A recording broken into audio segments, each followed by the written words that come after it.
আসসালামু আলাইকুম প্রিয় সপ্তম শ্রেণীর শিক্ষার্থীবৃন্দ, আশা করি সবাই ভালো আছে।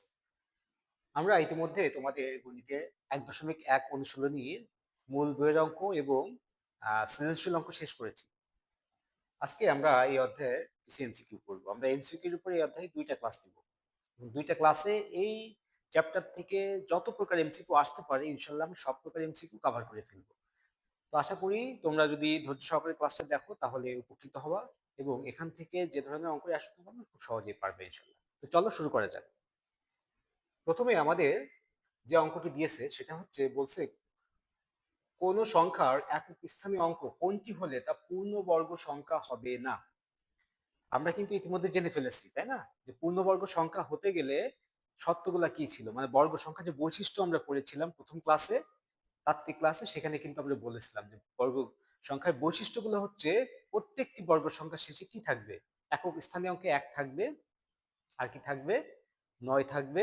যেমন আমি যদি 1 এর স্কয়ার করি 1, 2 এর স্কয়ার করলে 4, তাহলে 1 থাকবে, 4 থাকবে, 3 এর স্কয়ার করলে 9, 9 থাকবে, 4 এর স্কয়ার করলে 16 হয়, তাহলে 6 থাকবে, 1 থাকবে, 4 থাকবে, 9 থাকবে, 16 থাকবে, সরি 6 থাকবে, 5 থাকবে এবং 0 থাকবে। এই 6টা অঙ্ক থাকবে প্রত্যেকটি বর্গ সংখ্যার একক স্থানীয় অঙ্কে। থাকবে না কি কি, 2, 3, 7, 8। কোন সংখ্যার একক স্থানীয় অঙ্কে যদি 2, 3, 7, 8 এটা থাকে তাহলে আমরা মানে চোখ বন্ধ করে বলতে পারবো যে এরা বর্গ সংখ্যা হবে না। তাহলে পূর্ণবর্গ সংখ্যা হবে না কি কি থাকলে, 2, 3, 7, 8, এই যে অপশন ঘ আছে, তাহলে অপশন ঘ কিন্তু এখানে কারেক্ট, সঠিক। ওকে, এটা যদি একটু ব্যাখ্যা করতে হয় তাহলে ব্যাখ্যাটা আমি এখানে যদি করি, ধরো 1 এর স্কয়ার 1, 2 এর স্কয়ার 4, 3 এর স্কয়ার 9, 4 এর স্কয়ার 16, 5 এর স্কয়ার 25, 6 এর স্কয়ার 36, 7 এর স্কয়ার 49, 8 এর স্কয়ার 64, তাই না, 9 এর স্কয়ার 81, 10 এর স্কয়ার 100। দেখো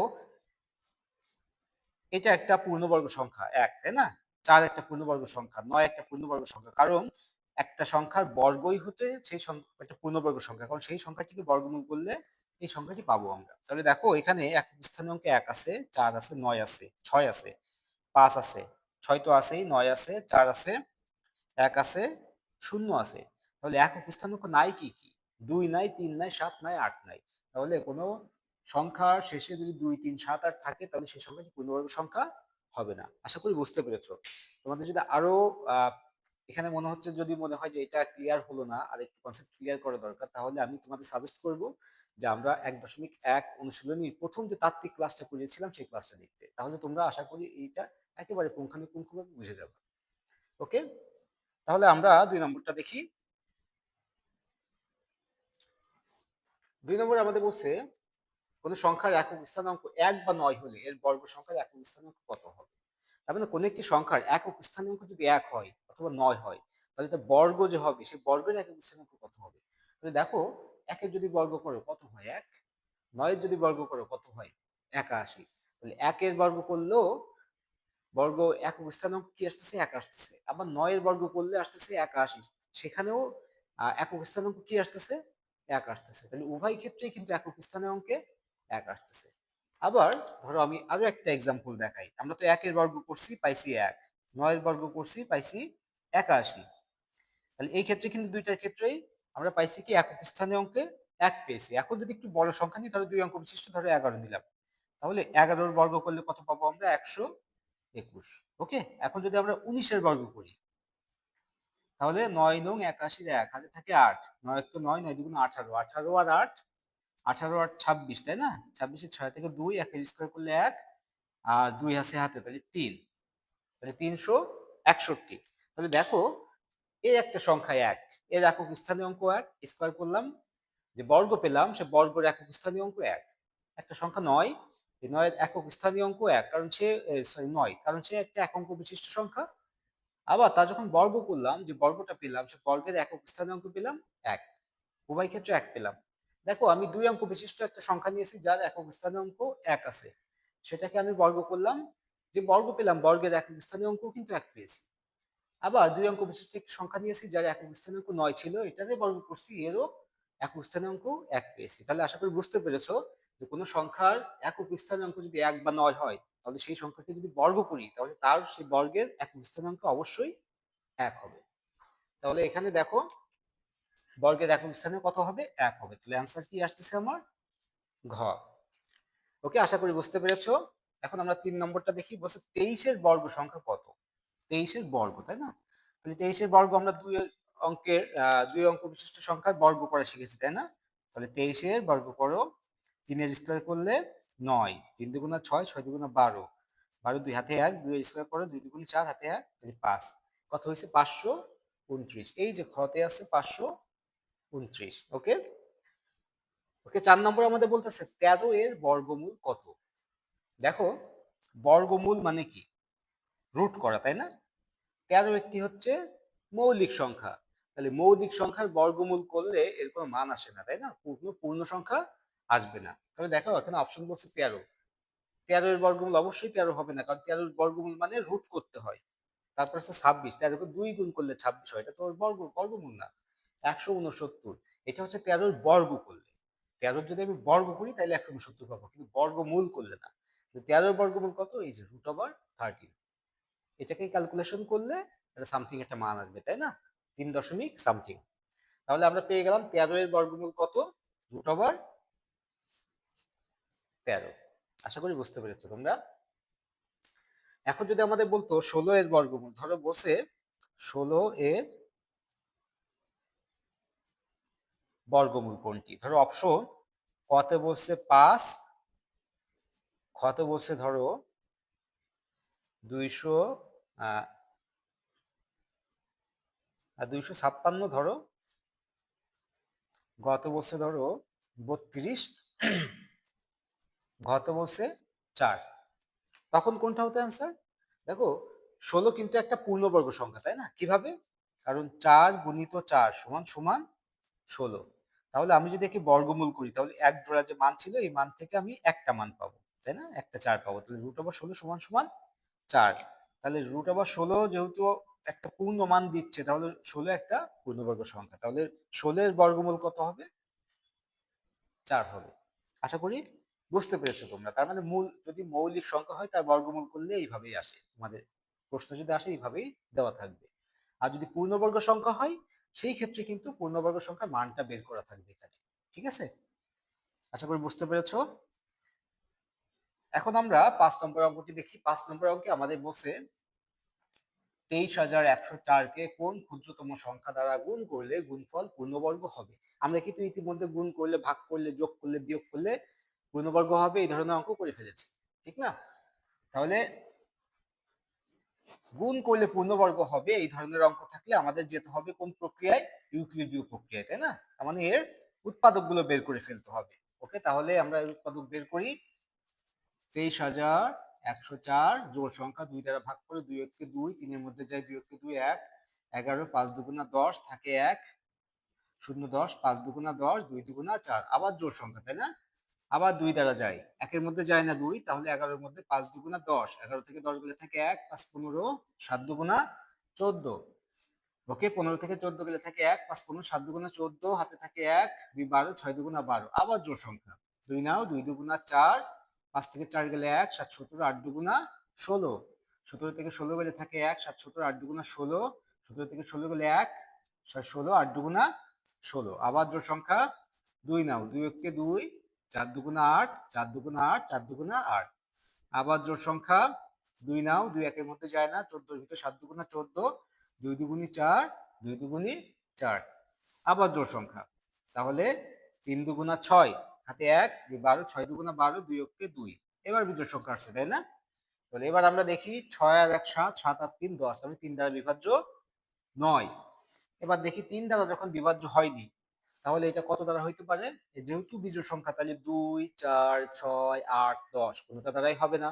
3 দ্বারা হয়নি মানে 9 দ্বারাও হবে না। তাহলে বাকি থাকলো কোনটি? 5 দ্বারা হবে না, কারণ শেষে আছে 1। 2 3 4 5 6 8 9 10 দ্বারা হলো না, বাকি থাকলো 7। আমরা দেখি 7 দ্বারা এটা বিভাজ্য হয় কিনা। 361, তাই না? 5 7 35, 36 থেকে 35 গেলে থাকে 1, আর এখানে 1, তাহলে এটা কি হচ্ছে? হচ্ছে না। 11 7 দ্বারা বিভাজ্য নয়। তাহলে এখন আমাদের কোন নিয়মে যেতে হবে? এখন আমাদের যেতে হবে রেঞ্জটা বের করতে হবে। 10 এর স্কয়ার মানে 100, 20 এর স্কয়ার মানে 400। তাহলে এই 361 সংখ্যাটি 100 এবং 400 এর মধ্যে অবস্থিত, তাই না? তাহলে 100 এবং 400 এর মধ্যে অবস্থিত মূল সংখ্যা 10 থেকে 20। এই 10 থেকে 20 এর মধ্যে যে সংখ্যা আছে এইগুলোর কোনোটা না কোনোটার বর্গ এর সাথে মিলে যাবে। তাহলে কোনটার বর্গ হবে? দেখো এটা যেহেতু বিজোড়, তাহলে কোনো জোড় সংখ্যার বর্গ হবে না। তার মানে 10 থেকে 20 এর মধ্যে 10, 12, 14, 16, 18, 20 বাদ। বাকি থাকলো কত? 11, 13, 15, 17, 19। 15 হবে না, কারণ এর শেষে আছে 1। তাহলে থাকলো কি? 11, 13, 17, 19। এখন কোন দুটি সংখ্যা গুণ করলে 1 হয় বলো তো? 1 এর সাথে 1 গুণ করলে 1 হবে, আর 9 এর সাথে 9 গুণ করলে 1 হবে। 9 9 81, একক স্থানীয় অঙ্ক 1 হবে। আর 1 এর সাথে যদি 1 গুণ করি, 1 গুণিত 1 সমান সমান 1 হবে। তাহলে আমাদের কোন সংখ্যা শেষে 1 আছে? 10 থেকে 20 এর মধ্যে আর 9 আছে, 11 আর 19। 11 এর একক স্থানীয় অঙ্কে 1 আছে, 19 এর একক স্থানীয় অঙ্কে 9 আছে। তাহলে এই দুইটা সংখ্যার মধ্যে যে কোনো একটা হবে, তাই না? 11 আর 19। তাহলে 11 এর বর্গ যদি আমরা করি পাবো 121, আর 19 এর বর্গ যদি করি পাবো 361। তাহলে পেলাম কোনটা অ্যান্সার? 19। ওকে, তাহলে একে যদি আমরা 19 দ্বারা ভাগ করি পাবো কত? 19। তাহলে এবার আমরা লিখতে পারি কি? অতএব 23,104 সমান সমান দুই কটা? একটা, দুইটা, তিনটা, চারটা, পাঁচটা, ছয়টা, তাই না? 1 2 3 4 5 6। 19 কয়টা? দুইটা। একটা, দুইটা। দেখো এ জোড়ায় আছে, এ জোড়ায় আছে, এ জোড়ায় আছে, এও জোড়ায় আছে। তাহলে কিচ্ছু কি গুণ করা লাগতেছে? সব সংখ্যাই তো জোড়ায় জোড়ায় আছে। আমাদের বলছে কোন ক্ষুদ্রতম সংখ্যা গুণ করলে গুণফল পূর্ণবর্গ হবে। অলরেডি সে পূর্ণবর্গ সংখ্যা, কারণ প্রত্যেকটি উৎপাদকই জোড়ায় জোড়ায় আছে। যদি এই ধরনের কেস আসে যে প্রত্যেকটি উৎপাদক জোড়ায় জোড়ায় আছে, সে পূর্ণবর্গ সংখ্যা অলরেডি আছেই, তখন কি গুণ করতে হয়? শূন্য তো গুণ করা যাবে না, কারণ শূন্য গুণ করলে পুরো সংখ্যাটি শূন্য হয়ে যাবে। তখন গুণ করতে হয় 1, কারণ আমরা জানি কোনো সংখ্যার সাথে 1 গুণ করলে ওই সংখ্যার কোনো পরিবর্তন হয় না, 1 ভাগ করলেও ওই সংখ্যার কোনো পরিবর্তন হয় না। তাহলে এখন গুণ করতে হবে কোনটা? ক, 1 গুণ করতে হবে। অ্যান্সার হবে 5 এর ক। আশা করি বুঝতে পেরেছো। ওকে, তারপরে আমাদের 6 নম্বরে বলছে 144টি গাছকে বর্গাকারে সাজালে। দেখো 144টি গাছকে সাজাবে কিভাবে? বর্গাকারে। তাহলে বর্গাকারে সাজালে দৈর্ঘ্য আর প্রস্থ, তার মানে সারি ও কলাম আমরা যেটাই বলি না কেন, সেটা কি হবে? সমান হবে, তাই না? তাহলে এই সারি কলামের সংখ্যা কত হবে? ধরো 144টি গাছকে আমি এইভাবে সাজাইছি, তাই না? বর্গাকারে সাজানো মানে কি? তার মানে দৈর্ঘ্য আর প্রস্থ আকারে।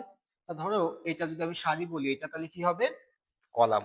তাহলে কলাম সারিতে কিন্তু সমান সংখ্যক গাছ থাকবে, কারণ যেহেতু এটা বর্গাকারে আছে। তাহলে কলাম ও সারির সংখ্যা কত? কয়টা সংখ্যা হবে?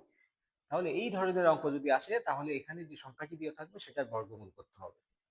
এখানে প্রশ্নটা অন্যভাবে আসতে পারতো যে ধরো সৈন্যবাহিনীতে এতজন সৈন্যকে সাজানো হলো, ড্রিল করে সাজানো হলো, তাহলে সৈন্যদের সারি এবং কলামের সংখ্যা কয়টি? একই অ্যান্সার, একই রকম ভাবে বর্গমূল করতে হবে। ধরো এখান থেকে প্রশ্নটা এইভাবে করতে পারতো, একটা শ্রেণীকক্ষে এতজন স্টুডেন্টকে বর্গাকারে সাজানো হলো, তাহলে দৈর্ঘ্য, প্রস্থ অথবা সারি এবং কলামের সংখ্যা কয়টি, সেটাও বর্গমূল বের করতে হতো। ওকে, কেন বর্গমূল বের করতে হতো সেটা আমি দেখাচ্ছি। আগে আমরা বর্গমূলটা বের করে ফেলি। তাহলে 144-এর বর্গমূল আমরা দুই ভাবে বের করতে পারি, তাই না? একটা উৎপাদক প্রক্রিয়া আর একটা হচ্ছে ভাগ প্রক্রিয়া। আমরা একটু ভাগ প্রক্রিয়া দেখি। তাহলে প্রথমে জোড়াবদ্ধ করছি, এই 1 আছে সিঙ্গেল, তাহলে 1 নিতে হবে। 1 এর বর্গ করলে 1। ওকে, তারপরে থাকি কত? নিচে এক জোড়া সংখ্যা নেমে যাবে 44, মানে 1 1 বিয়োগ করলে 0। ওকে, এই 1 এখানে ডাবল হয়ে যাবে, 2 হয়ে গেল। তাহলে এবার কত নিব? যদি 1 নিই তাহলে 21 গুণিত 1 21, যদি 2 নিই তাহলে 22 গুণিত 2 44, মিলে গেল। তাহলে আমি অ্যান্সার পেলাম কত? 12টি। তার মানে কলাম ও সারির সংখ্যা হবে 12টি। এখন প্রশ্নে অ্যান্সারটা চলে আসে যে কেন এটাকে বর্গমূল করতে হবে। দেখো যেহেতু এই গাছকে বর্গাকারে সাজাইছে, তাই না? দৈর্ঘ্য প্রস্থ মানে সারি এবং কলামের সংখ্যা সমান হবে। সারি এবং কলামের সংখ্যা যেহেতু সমান, তাহলে ওই সারি এবং কলাম গুণ করেই কিন্তু এটা পাইছি, তাই না? তাহলে সারি আর কলামে যে সংখ্যাটা ছিল ওই সংখ্যার বর্গ কিন্তু 144। খেয়াল করো, সারি আর কলাম, তাই সারিও 12টা, কলামও 12টা, তাহলে এই দুইটা গুণ করলে কত হচ্ছে 144। তার মানে 12-র বর্গ কি হচ্ছে 144। আমার বের করতে কি বলছে, সারি ও কলামের সংখ্যা। তাহলে 144-এর যদি বর্গমূল করি আমি, তাহলে এর মূল সংখ্যা যেটা সেটাই পাবো আমি। আশা করি বুঝতে পেরেছি। এই জন্যই এই ধরনের অঙ্কের ক্ষেত্রে আমাদের সবসময় এটা বর্গমূল বের করতে হয়। ঠিক আছে? ওকে, এবার সাথে আমাদের কি বলছে, 3645-কে কত দ্বারা ভাগ করলে ভাগফল পূর্ণবর্গ সংখ্যা হবে। তাহলে একইভাবে আমরা কি করব, এটাকে ইউক্লিডীয় পদ্ধতিতে দেখব যে যে ভাজকগুলা জোড়ায় জোড়ায় আছে কিনা। যদি কোনোটা জোড়ায় না থাকে তো সেটাকে ভাগ করে দিলে উত্তরটা পেয়ে যাব। তাহলে আমরা বের করে ইউক্লিডীয় পদ্ধতির উৎপাদক, যেহেতু শেষে 5 আছে তাহলে 5 দ্বারা বিভাজ্য, তাই না? 5 3-এর মধ্যে জানা, 36-এর মধ্যে 5 7 35, থাকে 1 14, 5 দুগুণ 10, থাকে 4 5 45, 5 নং 45। ওকে, 729, তাই না? এবার আমরা দেখি এটা বিজোড় সংখ্যা, তাহলে দেখি 3 দ্বারা যায় কিনা। 9 আর 2 11, 11 আর 7 18, তাহলে এটা 3 দ্বারা ভাগ যাচ্ছে। 3 দুগুণা 6, থাকে 1, 1 আর 2 12, তাহলে 3 এর 4 12, 3 3-কে 9। আবার বিজোড় সংখ্যা, দেখি 3 দ্বারা যায় কিনা। 4 আর 3 7 আর 2 9, ওকে 3 দ্বারা যাচ্ছে। 3 2-এর মধ্যে যায় না, 24-এর মধ্যে 3 8 24, 3-কে 3। আবার 3 দ্বারা যাচ্ছে, তাই না? 3 দুগুণা 6, থেকে 2 আর 1 21, 3 7 21, আবার 3 দ্বারা যাচ্ছে। 3 নং 27, আবার 3 দ্বারা যাচ্ছে, 3 3-কে 9। তাহলে আমরা লিখতে পারি 3645 সমান সমান 5 গুণিত 3, একটা দুইটা তিনটা চারটা পাঁচটা ছয়টা, একটা দুইটা তিনটা চারটা পাঁচটা ছয়টা। তাহলে এই 3 কিন্তু দেখো জোড়ায় জোড়ায় আছে, জোড়ায় নাই কে 5। তাহলে কোন সংখ্যা দ্বারা ভাগ করলে পূর্ণবর্গ সংখ্যা হবে, সেটা হচ্ছে 5 দ্বারা ভাগ করলে। অ্যান্সার গ। আশা করি বুঝতে পেরেছো। এরপরে গ নম্বর আমাদের, সরি 8 নম্বর আমাদের বলতেছে দুইটি ক্রমিক সংখ্যার বর্গের অন্তর 37 হলে বড় সংখ্যাটি কত। দেখো এই অঙ্ক বিভিন্ন জব পরীক্ষাতে আসছে, ইভেন বিসিএস এও আসছে। এখন তোমাদের খুশি লাগতে পারে যে আচ্ছা আমাদের ক্লাসের অঙ্ক বিসিএস এ আসে। আসলে ক্লাস 6 থেকে 10 পর্যন্ত যে ম্যাথগুলো আমরা করে থাকি, এই ম্যাথের উপরে বেস করে কিন্তু বাংলাদেশের জব সেক্টরে অধিকাংশ ম্যাথ, তুমি বলতে পারো প্রায় 70 থেকে 80% ম্যাথ কিন্তু এখান থেকেই আসে। কোনো কোনো পরীক্ষাতে 100% ম্যাথও এখান থেকে আসে। তো এই ম্যাথগুলো যারা ভালো করে করবে এখান থেকে, তারা কিন্তু সব জায়গাতে গেইনার। তারা ইউনিভার্সিটি অ্যাডমিশনও আগায় থাকবে এবং জব পরীক্ষাতেও তারা কিন্তু আগায় থাকবে। আবার একাডেমিক যে পরীক্ষাগুলো হবে সেখানে তো সে আগায় আছে। এই জন্য এই ম্যাথগুলো খুব ভালো করে করতে হয়। এখানেই কিন্তু ম্যাথের একটা ফাউন্ডেশন তৈরি হয় এই ক্লাসগুলোতেই। ওকে, তাহলে আমরা দেখি এবার ম্যাথটা কি বলছে। খুব ইন্টারেস্টিং একটা ম্যাথ। দুইটি ক্রমিক সংখ্যার বর্গের অন্ত 37 হলে বল সংখ্যাটি কত। আচ্ছা এই ম্যাথটা আমরা একটু বিশ্লেষণ করে দেখি। হ্যাঁ, ধরো দুইটি ক্রমিক সংখ্যা, ক্রমিক সংখ্যা কাকে বলে, পরপর সংখ্যা, তাই না? ধরো 1, একের পরে কি 2, তাহলে একের পরে যে 2 এটা হচ্ছে একের ক্রমিক সংখ্যা। 2 এর ক্রমিক সংখ্যা পরবর্তী কি হবে 3, 3 এর পরে কি হবে ক্রমিক সংখ্যা 4। তাহলে আশা করি বুঝতে পারছো ক্রমিক সংখ্যা কাকে বলে। ক্রমিক সংখ্যা হচ্ছে যে সংখ্যা নিব তার পরেরটা অথবা তার আগেরটা। ধরো এই 2 এর আগের যে সংখ্যা 1, এটাও 2 এর ক্রমিক সংখ্যা, আগের ক্রমিক সংখ্যা। আবার 2 এর পরে যে 3, এটা 2 এর পরের ক্রমিক সংখ্যা। তাহলে পরপর সংখ্যাকে আমরা ক্রমিক সংখ্যা বলে থাকি। দুইটি ক্রমিক সংখ্যার বর্গের অন্তর, ধরো একটা ক্রমিক সংখ্যা যদি ক হয়, তাহলে আর একটা ক্রমিক সংখ্যা কত হবে, ক প্লাস 1, তাই না? এটা বুঝতে পারোনি অনেকেই, আমি একটু দেখাই। ধরো একটা সংখ্যা 1, আর একটা সংখ্যা কত 2 ক্রমিক সংখ্যা হলে, তাহলে এইটাকে আমরা এইভাবে লিখতে পারি না, 1 1 যোগ 1, এই যে 2 কে 1 যোগ 1 লিখতে পারি না? অবশ্যই লিখতে পারি, কারণ ক্রমিক সংখ্যা কি, প্রথম যেটা হবে তার সাথে 1 যোগ করলে তার পরেরটা, তারপরেরটা কি হবে, তারপরেরটা আবার তার সাথে 1 যোগ করতে হবে। তার মানে এর পরেরটা আবার কত হবে 3, 3 হবে কত 1, 2 যোগ 1, দেখো এর সাথে আবার 1 যোগ করলে তার পরেরটা পাওয়া যাবে। তো আশা করি বুঝতে পেরেছো। ক্রমিক সংখ্যা 1 বেশি হয় পূর্ববর্তীর চেয়ে, তাহলে প্রথমটা যদি ক হয় তার পরেরটা কি হবে, ক প্লাস 1 হবে। ঠিক আছে, এখন দুইটা ক্রমিক সংখ্যার বর্গের অন্তর, তাহলে বর্গ মানে কি এটা, তাই না? অন্তর মানে বিয়োগফল, যেহেতু এইটা বর্গ, তার মানে 1 এবং 2 এই দুটার বর্গ। এবার অন্তর মানে বিয়োগফল। এখন এটা ছোট, এখান থেকে তো এটা বিয়োগ করা যাচ্ছে না, তাই না? তখন আমরা কি করব? এটা বিয়োগ করব, তাই না? তাহলে সেটাই আমরা লিখতেছি যে দুইটি ক্রমিক সংখ্যার বর্গের অন্তর। তাহলে দেখো এখানে a প্লাস বি হোল স্কোয়ারের সূত্র আমরা কিন্তু অনেকেই পারি, আমরা শিখে এসেছি। a plus B whole square, a plus B whole square সূত্র কি? a square plus 2ab plus B square. তাহলে দেখো এই ক কে ধরো তুমি a আর এককে ধরো b, তাহলে a plus B whole square সূত্র কি হবে? a square plus 2 into a into B plus B square, এই মাইনাস কয় স্কোয়ার, তাই না? তাহলে দেখো এই মাইনাস কয় স্কোয়ার আর প্লাস কয় স্কোয়ার তো কেটে যাচ্ছে, তাহলে এখানে কি থাকে? 2 কর সাথে 1 গুণ করো, ক কে ক, তাই না? তাহলে 2 ক যোগ 1 এর সাথে স্কোয়ার করলে 1, 2 ক যোগ 1, তাহলে দুইটি ক্রমিক সংখ্যার বর্গের অন্তর আমরা পেলাম এত। এখন আমাদের বলে দিয়েছে দুইটি ক্রমিক সংখ্যার বর্গের অন্তর 37 হলে, তাহলে দুইটি ক্রমিক সংখ্যার বর্গের অন্তর এটা, এটা সমান সমান কত হবে? 37। তাহলে আমরা লিখতে পারি অর্থাৎ প্রশ্ন মতে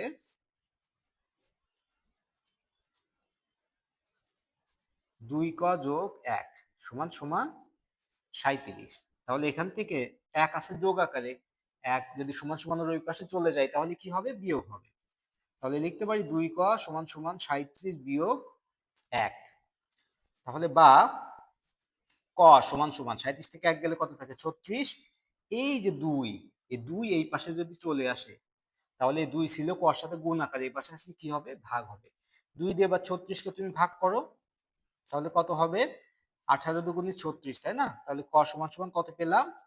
18। তাহলে দেখো আমরা দুইটা সংখ্যা, একটা ছিল ক আর একটা ছিল ক যোগ 1, তাহলে ছোটটা ক ছিল ক, ছোটটা 18, বড়টা কি ছিল? ক যোগ 1, তখন 18 যোগ 1 19। আমাদের চাইছে কত?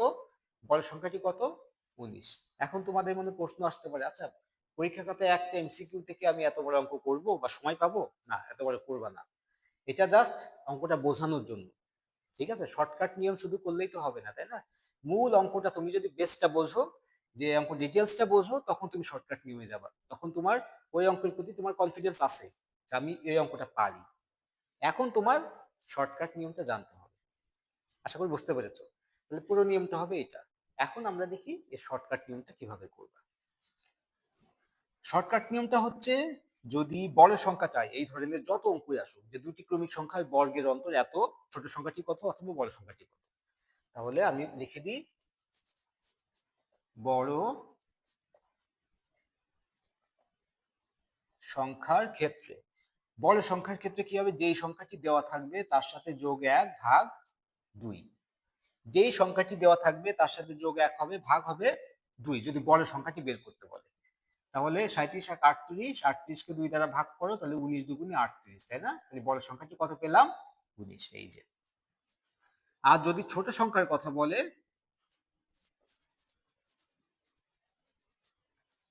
ছোট সংখ্যার ক্ষেত্রে বিয়োগ করতে হবে। বড় সংখ্যার ক্ষেত্রে যে প্রদত্ত সংখ্যার সাথে 1 যোগ ভাগ 2, আর ছোট সংখ্যার ক্ষেত্রে প্রদত্ত সংখ্যা বিয়োগ 1 ভাগ 2। প্রদত্ত সংখ্যা 37 বিয়োগ 1 ভাগ 2 সমান সমান 36 ভাগ 2, কাটাকাটি করলে কত থাকে? 18 সমান সমান 18। এটা হচ্ছে শর্টকাট নিয়ম। এখন তোমাদের বলছে কি দুটি ক্রমিক সংখ্যার বর্গের অন্তর 37, প্রদত্ত সংখ্যা 37, বড় সংখ্যা কত? 37 এর সাথে 1 যোগ করো, 2 দিয়ে ভাগ করো, 38 ভাগ 2 19। যদি বলতো ছোট সংখ্যা কত? 37 দেওয়া আছে, 37 থেকে 1 বিয়োগ করো, ভাগ 2। এখানে এই 37 এর জায়গায় অন্য যে সংখ্যাটাই দিক না কেন, যদি বড় সংখ্যার কথা বলে যে দুইটি ক্রমিক সংখ্যার বর্গের অন্তরে এত, বড় সংখ্যাটি কত? তাহলে প্রদত্ত সংখ্যার সাথে যোগ 1 ভাগ 2, ছোট সংখ্যা কত? প্রদত্ত সংখ্যার সাথে বিয়োগ 1 ভাগ 2। আশা করি তোমরা বুঝতে পেরেছো। তো আজকে আমাদের এমসিকিউর প্রথম ক্লাসটা শেষ, আমরা এমসিকিউর উপরে দ্বিতীয় আরেকটা ক্লাস দিব। তো সেই ক্লাসের জন্য অগ্রিম শুভকামনা থাকলো। দেখা হবে ইনশাআল্লাহ আবার সবার সাথে। আল্লাহ হাফেজ।